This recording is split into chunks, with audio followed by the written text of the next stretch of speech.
Naoya Inoue and Ramon Cardenas saved the weekend. After the most disappointing weekend of boxing, us boxing fans have finally made peace with ourselves. On Friday, we were supposed to have one of the best cards of all time, but what a mess that was. Then on Saturday, we got to see Canelo, but William Skoll decided to be a track star instead. That card was also stacked, yet failed to deliver as well. But on Sunday, the monster from Japan, a pound-for-pound great, gave us exactly what we were looking for. That top-ranked card was great. We saw prospects like Rohan Polanco and Emiliano Vargas bully their opponents. We saw featherweight champion Rafael Espinoza take out his opponent. Then to end the night, we got to see Inoue finally in America for the first time in 4 years. In the second round, he got caught with a counter from Cardenas. Typical Inoue, trying to pressure and getting caught. We saw last year when he fought Luis Neri. But I wasn't that worried because I knew it was just a flash knockdown and Inoue is still levels above, he'll come back. So he did come back. He went to work and stopped Cardenas in the 8th round. Now I've always been a fan of Inoue. He's always switching back and forth between the number 1 and number 2 on the pound for pound list. But he does have this issue of always dropping his hands, getting too overconfident, and getting hit with big shots. Sometimes it gets knocked down, sometimes it doesn't. In the past couple of other fights that I've watched, doesn't necessarily get knocked down, but he does get caught. He has gotten away with it just by suffering these flash knockdowns. Flash knockdowns happen to a lot of boxers, all-time greats they happen to. Doesn't mean you're a bad fighter, they happen, it's boxing. But if you're going to be fighting MJ in September, or bump up to featherweight within the next year, you need to be careful. Inoue is not a big fighter. He's strong, he's powerful, he's well-rounded, but he's not a big fighter. Size is going to play a factor soon. Before we continue, I'm going to give a shout out to my sponsor, that's Hayabusa, some of the best boxing equipment out there. Make sure to use the code ALEXD, ALEXD, all caps, get 10% off your order. But really just to make this video, I just wanted to say, he saved the weekend. Him and Ramon Cardenas. Cardenas, I'm pretty sure, was a Lyft driver before this fight. Never heard of the guy, but he was a very tough fighter. Gave it all he got. Alright, had to go 300% in that fight because this is probably the only time he'll get a title shot. Maybe not though. That knockdown definitely gave him opportunity to probably get a title shot down the future when Inoue maybe bumps up to featherweight and scatters the belts. Or, maybe gets a title shot at featherweight. We saw that with TJ Doheny, right? He got destroyed by Inoue, bumps up, gets a title shot against Nick Ball. Hey, maybe he'll do that by putting on a good performance like he did against Inoue.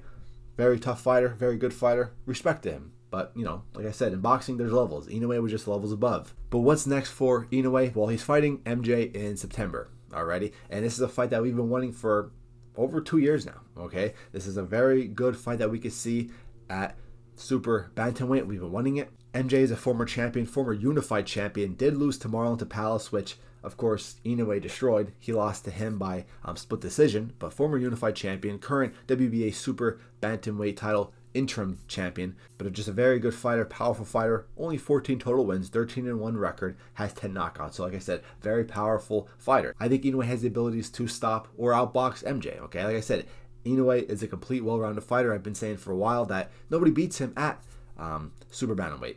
I think MJ won't beat him, but if Inoue gets overconfident, drops his hands, walks into those counters, tries to pressure too much and be dumb, be overconfident, well, he's gonna get caught. Every boxer has a flaw. Just because you're well-rounded doesn't mean you don't have a flaw. Every boxer out there, name your favorite fighter, name a fighter that you think is the best. They'll have a flaw.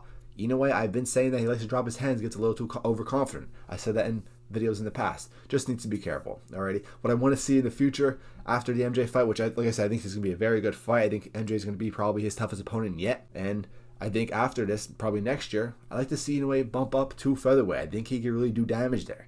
But with his frame, I think it's probably gonna be his max. Featherweight will probably be his max. I think he can do a lot of damage there. I think he can beat Nick Ball. Espinoza is gonna be tough. He's tall, but I think Inoue can chop that tree. And I think Inoue could really go undisputed at featherweight if he wanted to. But MJ, I think he's supposed to fight December as well in Saudi Arabia. I don't know who that will be. Nakatani is a fight that we've been wanting to see as well.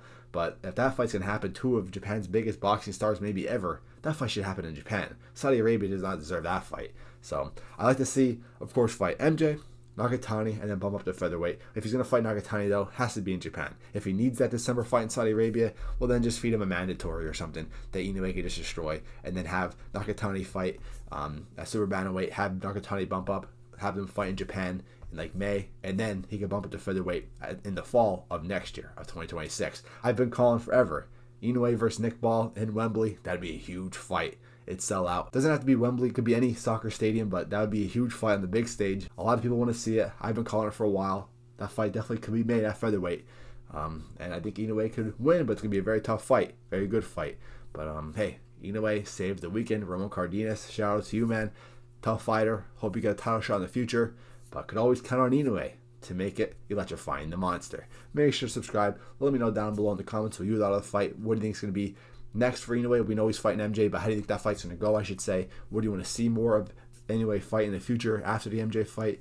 Let me know down in the comments. Make sure to subscribe. Best boxing content on YouTube. I'm out, guys. Peace.